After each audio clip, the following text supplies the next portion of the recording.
Bringing your child to Australia is, without a doubt, one of the most important things you'll ever do. Now, the Subclass 101 visa process can feel like a mountain to climb, but it really doesn't have to be. In this explainer, we're going to break it all down, step by step, into a clear, easy-to-follow path, so you can focus on what actually matters, reuniting your family. Okay, so here's our game plan. We've laid this out as a complete roadmap with 5 key stages. We'll kick things off with what the visa is all about, then dive into the crucial prep work and all the documents you'll need. After that, we'll cover sending the application and the waiting game, and finally, what happens when you get that final decision. Let's get started. So, first things first. Let's start with the absolute basics. What exactly is the Subclass 101 visa, and who is it for? Really getting a handle on its core purpose is the perfect first step for a successful application. At its heart, the Subclass 101 is a permanent visa. This isn't just for a holiday. We're talking about building a life together in Australia for good. There are 2 things you absolutely have to remember here. 1, it's for permanent residency, and 2, and this is critical, the child must be outside of Australia when you apply and when they make the final decision. Okay, we've covered the what, so now let's move on to the how. Before you even think about gathering a single document, there are some really essential first checks you need to do. Getting these right from the get-go can save you a world of trouble later on. First, the simple but vital check, the child's passport. Just make sure it's valid and has plenty of time left on it. Second, have a think about whether you need professional help.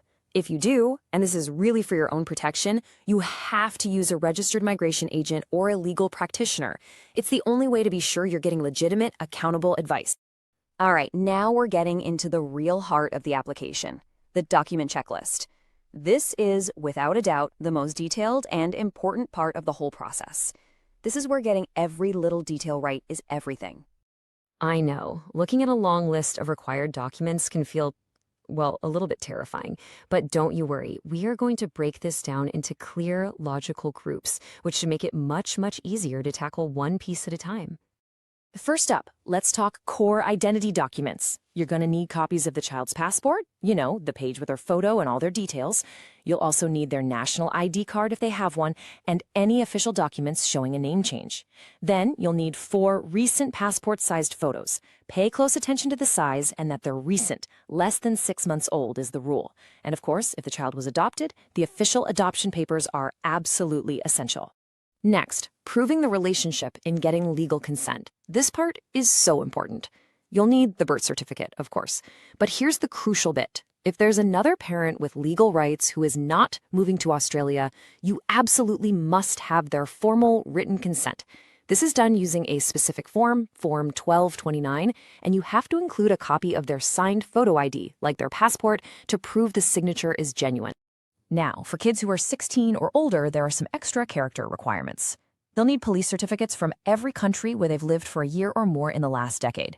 And here's a super specific detail for the Australian check. It has to be a national police certificate requested with code 33. That's for immigration. A standard police check will be rejected, so make sure you get the right one. They'll also need to fill out Form 80, which is a detailed character assessment form. Before we go any further, let's quickly cover 3 golden rules for your documents. Rule 1. Any document that's not in English must be translated by an accredited translator. Rule 2.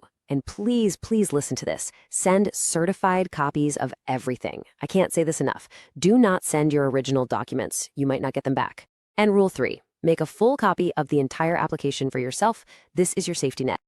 Okay, deep breath. Once you've gathered and prepped all that paperwork perfectly, it is finally time to lodge the application. Let's look at exactly how to submit it and what you should expect during that long waiting period. So this is a paper-based application, which means you'll be working with 2 key forms, the 47CH for the child and the 40CH for you, the sponsor. Now here's a little procedural detail that trips a lot of people up. You have to pay the application fee before you mail everything. The application won't even get in the line until that fee is paid. Once that's done, send both completed forms and all your certified documents in one package. And this slide right here is so important because it highlights a mistake that can be devastating. You have to pay extremely close attention to the mailing address. As you can see, there's one address for standard post, a locked bag, and a completely different street address if you're using a courier. Sending it to the wrong one could cause major delays or even get it rejected. So please double and triple check this before you send it off. Now, this next slide has probably the single most important piece of advice for the waiting period, and it's a direct quote from the Department of Home Affairs. Do not arrange for the child to migrate to Australia until we let you know in writing that we have granted the visa. It's so tempting to get excited and book flights, but acting before you have that official confirmation can lead to so much heartbreak and financial loss. Please just be patient. So, after you apply, you'll get an acknowledgement letter. Use the details from that letter to import your application into an online ImmiAccount. This is a fantastic tool. It lets you upload extra documents if they're requested, and most importantly, track the status of your application. During this time, it's totally on you to let the department know about any changes, like if you move or get a new passport. And for things like health exams, just sit tight. They will contact you directly when it's time. All right, we are on the home stretch now. Let's move to the final step and see how this all comes to an end. After all that waiting and processing, you will receive a formal written decision on the application. So that final decision will always be in writing. If the visa is granted, which is fantastic news, the letter will have the visa grant number, any conditions attached, and a really critical must-enter by date. If it's refused, the letter will explain exactly why and let you know if you have any rights to a review. It's also really important to note that if it is refused, the application fee, unfortunately, doesn't get refunded. And that brings us to the end of our roadmap.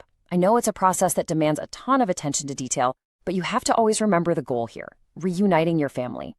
We really hope this has made the path forward a little clearer. So, we'll leave you with one final thought, a simple first step you can take right now. Have you checked your child's passport expiry date?